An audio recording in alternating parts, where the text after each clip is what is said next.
तो आज आप सुनने जा रहे हैं एक नई कहानी, एक अजनबी, written by Devdutt Samul and Satyavrat Swain, narrated by Satyavrat Swain, presented by Subrat Kumar Swain. तो चलिए शुरू करते हैं पहला एपिसोड, कुछ बातें। हेलो सर, नमस्ते। क्या आप मुकुंद मिश्रा बोल रहे हैं? और इस सवाल से सहमत होते हुए मुकुंद मिश्रा से सवाल आया, जी हाँ, आप कौन? तो अपने क्यूबिकल पे बैठे उस आदमी ने कहा, जी सर, मैं सलामत हेल्थ लाइफ इंश्योरेंस से हैदर बोल रहा हूँ और आपकी सलामती की दुआ करते हुए हम आपके लिए लेके आए हैं सिर्फ 200 रुपए प्रति महीने के शुल्क पे पूरे 4 लाख रुपए की लाइफ इंश्योरेंस। और दूसरे तरफ से जवाब में सिर्फ 3 हेलो हेलो हेलो और लाइन कट होने की सूचना आई। और फिर हैदर सर झुकाए अपनी कंपनी से दी हुई कस्टमर लिस्ट में से एक और नंबर पिक करके उस पर डायल करने लगा। फोन में रिंग बजती गई और हैदर अपनी ख्यालों में खोता गया, मानो जैसे उसे उस बात की भनक तक नहीं थी कि कब कॉल रिसीव होके कट भी चुका था। जी हाँ, हैदर कुरैशी, 27 साल का ग्रेजुएट नौजवान लड़का। इसके अलावा वो आपकी और मेरी तरह एक नॉर्मल इंसान था जो जिंदगी के उस मोड़ पे खड़ा हुआ था जहां सपने टूटने के सपने आते हैं। बंबई की इन चमकदार रोशनियों के बीच जैसे उसकी जिंदगी की बत्ती गुल थी, पर कहते हैं ना, एक उम्मीद पे ही दुनिया कायम है। और ठीक उसी तरह हैदर भी इस उम्मीद पे कायम था कि सपनों की नगरी में वो एक ना एक दिन जरूर एक कामयाब स्क्रिप्ट राइटर बनेगा। हैदर के पास हुनर तो था, पर वो कहते हैं ना, भगवान प्रतिभा तो दिए हैं पर साधन, स्पेशली वो धन नहीं दिए। इसलिए हैदर ने अपनी हुनर को काफी आजमाना चाहा पर कामयाब ना हो सका। पर कामयाबी के इस सपने को और अपने पापी पेट को जिंदा रखने के लिए उसे इस इंश्योरेंस कंपनी में टेली कॉलिंग सेक्शन में काम करना पड़ा। सुबह 6 बजे से दोपहर 3 बजे तक एक ही जगह पर बैठकर अनगिनत अजनबी लोगों को स्कीम बेचता रहता था। मगर इन ऑफिस आवर्स के बाद वो अपनी घर पे जाके अपनी रची कहानियों और नज़मों के बीच जैसे लीन हो जाता था।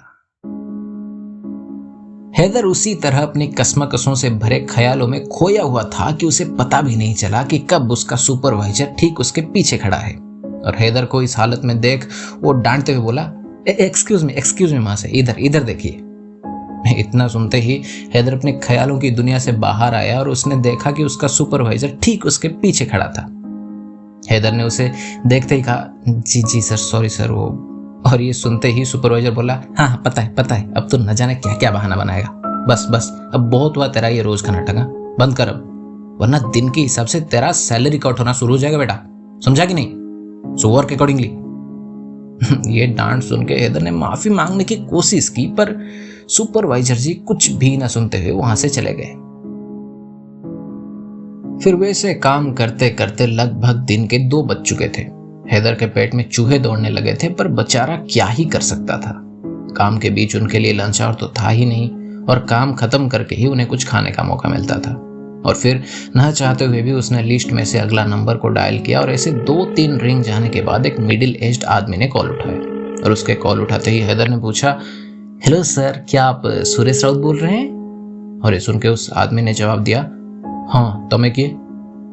फिर थोड़ा रुककर उसने आपसे कहा, अरे ये तो हिंदी में बोल रहा है। वो मैं दरअसल उड़ीसा से हूं ना, लेकिन मुझे हिंदी आती। हाँ तुम बोलो, कौन हो तुम भाई और क्या काम है? उस आदमी की बातें सुनते ही हैदर ने कहा, जी सर, मैं हैदर बोल रहा हूँ सलामत लाइफ इंश्योरेंस से। और दूसरे तरफ से उस आदमी ने हैदर की बातों को बीच में से काटते हुए कहा, अबे तू वही मुसलमान है ना जिसने 1991 को भद्रक में रामनवमी के मोर्चे के दिन हमारे हिंदू भाइयों पे हमला किया था?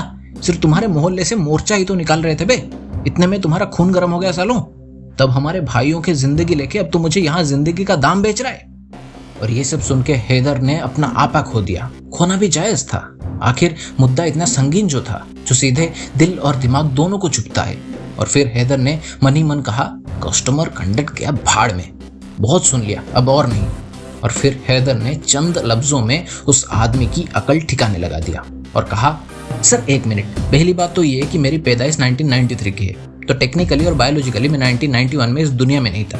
और दूसरी बात ये कि मैं पूना का रहने वाला हूँ और मैं सोच रहा हूँ कि आप मेरी बात समझ रहे होंगे और आशा करता हूँ कि आपका दिन मनुष्यत में कटे। और इतना कहते ही हैदर ने अपना कॉल काट दिया। और ये सब होने के बाद सिर्फ 2 सवाल उसके दिमाग में चक्कर लगा रहे थे, और 2 सवाल थे, मैं क्या करने आया था और क्या कर रहा हूँ। इतने में वो अपने आपा और खोता उससे पहले पास बैठे मनीष ने उसको बिस्कुट का पैकेट बढ़ाया और कहा, ले भाई खा ले और गुस्सा थोड़ा कम कर। अब क्या करें, हमारा काम ही ऐसा है कि दिन में कुछ हो ना हो बेइज्जती और जलील होना जायज है। बस इस पेट के लिए करते हैं यार, वरना कौन। वैसे छोड़ ये बात, ये ले खा और लग जा फिर काम पे, वरना वो सन की सुपरवाइजर फिर टपक पड़ेगा इधर। चल लग जा काम पे। और मनीष की बातें सुन के उसे एहसास हुआ कि वो ना सिर्फ उसको शांत करने के लिए था बल्कि उसकी हकीकत भी थी। फिर उसने ये ख्याल अपनी दिमाग से हटाया और अपने काम पे ध्यान दिया। उसके बाद उसने बाकी जितने भी कॉल्स थे वो सब पूरे किए। फिर सब खत्म करने के बाद उसने देखा कि एक नंबर बीच में छूट गया था जब वो ख्यालों के बीच में खोया हुआ था। उसने कॉल तो किया था पर उसने बात नहीं कर पाया था, तो मार्क भी नहीं किया हुआ था और स्कीम भी बेचा नहीं था। तो फिर उसने उस नंबर पे दोबारा कॉल लगाया, मगर कई रिंग के बाद भी कॉल रिसीव नहीं हुआ। हैदर ने फिर ट्राई किया और फिर 2-3 रिंग जाने के बाद वो कॉल रिसीव हुआ और हैदर ने कहा, हेलो, क्या आप भारती जी बोल रही हैं? तो ये सुन के दूसरी तरफ से उस औरत ने कहा, जी नहीं, ये रॉन्ग नंबर है, और अगर आप कॉल कर ही रहे हैं तो कुछ बोल भी लीजिए, यूं ही आपकी सांसों को सुनने में किसी को दिलचस्पी नहीं है। फिर हैदर ने लिस्ट चेक किया और देखा कि लिस्ट थोड़ी स्मर्ज होने के कारण उसने गलत नंबर पे डायल किया है, और ये औरत उस वक्त ख्यालों में चल रही गहरी सांसों की बात कर रही है। उस औरत ने बात को आगे बढ़ाते हुए कहा, कोई बात नहीं, गलतियां सबसे होती है, अब मैं फ़ोन रखती हूँ। और ये सुन के हैदर के दिमाग में एक सुझाव आया और उसने उस औरत से कहा, थोड़ा ठहरिए मोहतरमा जी, पहले मेरी पूरी बात तो सुन लीजिए, फिर आपका फ़ोन आपकी मर्जी। तो दिल थाम लीजिए, क्योंकि मैं आपका हैदर लेके आया हूँ आपके पास सलामत लाइफ इंश्योरेंस से सिर्फ 200 रुपये प्रति महीने के शुल्क में पूरे 4 लाख तक की जीवन बीमा। तो इत्मीनान से आपका फैसला लीजिए और फरमाइए क्या कहती हैं आप। और हैदर की बातें सुन के उस औरत ने कुछ सेकंड सोचते हुए पूछा, आप लिखते हैं क्या? और ये सुनकर हैदर जितना खुश था उससे कई ज्यादा हैरान, और इसी हैरानी में उसके मुंह से निकल पड़ा, हाँ, लेकिन आप कैसे जानती हैं? और ये सुन के उस औरत ने कहा, तो फिर मेरा अंदाजा सही था ना। फिर हैदर मन ही मन थोड़ा मुस्कुराते हुए कहा, हाँ, पर आपको कैसे पता चला? तो उस औरत ने जवाब में कहा, बस यूं ही आपके बोलने का उस शायराना अंदाज से पता चल गया। ये सुनते ही हैदर ने कहा, बड़े खुशकिस्मत रहे होंगे जो आपसे टकरा गए होंगे, वरना यूं अंदाजे से तारीफ करना इस जमाने की मस्करी नहीं। ये सुन के उस औरत ने कहा, अरे वाह, काफी मंजे हुए खिलाड़ी लगते हैं आप इस खेल के। फिर हैदर ने पूछा, और आप? उस औरत ने जवाब में कहा, अरे जी नहीं जनाब, हम तो बस इस कारवां का लुत्फ उठाते हैं। और बस इसी तरह उनके बीच में हल्की हल्की बातें हुई। और फिर उस औरत ने हैदर से कहा, अगर आपकी इजाजत हो तो क्या मैं एक बात कहूं? हैदर ने जवाब दिया, जी बेशक। तो उस औरत ने कहा, जी मेरी एक बड़ी दिली ख्वाहिश है कि कोई आपके जैसे शायर मेरी खूबसूरती की तारीफ में 2 अल्फाज बयां करे। और मजे की बात यह है कि आपने तो मुझे देखा भी नहीं, तो कुछ ख्यालों में मुझे बसाकर मेरे खातिर क्या आप चंद अल्फाज अदा करेंगे? वैसे तो आज तक ऐसा कुछ आजमाया नहीं था हैदर ने, मगर फिर भी वो इस ख्वाहिश को ना नहीं कह पाया और जवाब दिया, जी मैं जरूर कोशिश करूंगा। और इतना कह के वो सोचने लगा, और यूं कुछ पल सोच के उसने कहा, तो मोहतरमा जी फरमाया है, मैं लाख कोशिश करता हूं उससे नजरें फेर लेने की, मैं लाख कोशिश करता हूं उससे नजरें फेर लेने की, पर शायद उसके होठों तले उस दिल को ये मंजूर न था। और ये सुनकर हैदर थोड़ी देर चुप हो गया। हकीकत में वो थोड़ा घबराया हुआ था और इस सोच में था कि उस औरत को ये पसंद आया होगा कि नहीं। और फिर थोड़ी हिम्मत जुटाते हुए उसने उस औरत से पूछा, इतना बुरा था क्या मोहतरमा जी? तो ये सुन के उस औरत ने कहा, नहीं, दरअसल मैं ये सोच रही हूँ कि तुम्हें कैसे पता कि मुझे वहाँ एक दिल है?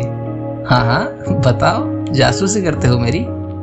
ये सुन के हैदर कहने लगा, अरे नहीं, मुझे कैसे पता होगा?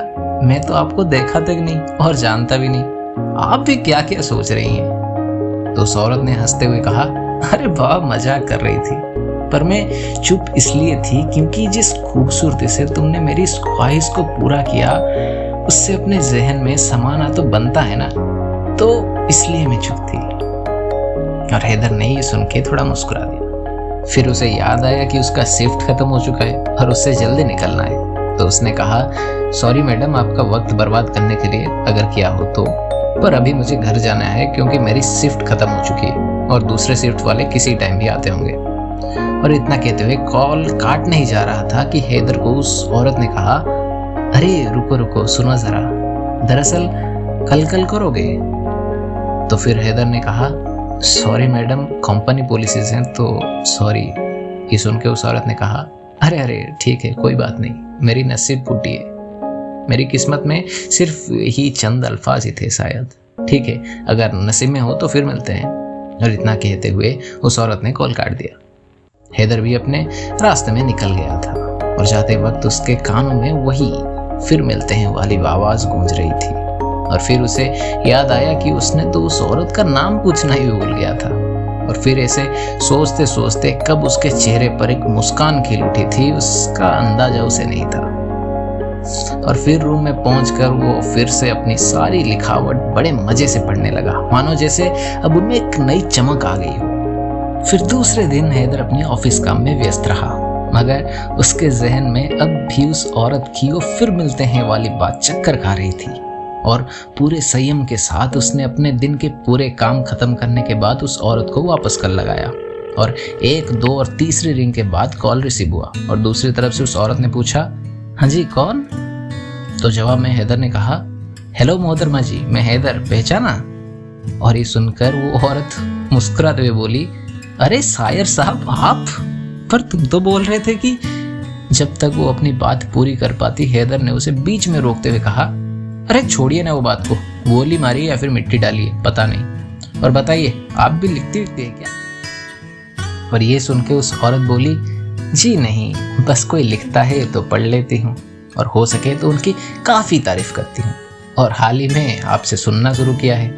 और इसी बात पे दोनों की हंसी छूट गई और इसी तरह बातें चलती रही। और हैदर की जिंदगी पे कभी कभी चर्चा भी होते थे, कभी कभी बातें उसकी संघर्ष को लेकर होते थे, तो कभी कभी उसकी तकलीफों को लेकर, और कभी कभी उसके सपनों को लेकर। और यूं ही बातों बातों में उस औरत बोली, अच्छा तो आप कहानियां लिखते हैं, क्या कहते हैं उसे? हाँ, वो स्क्रिप्ट राइटर।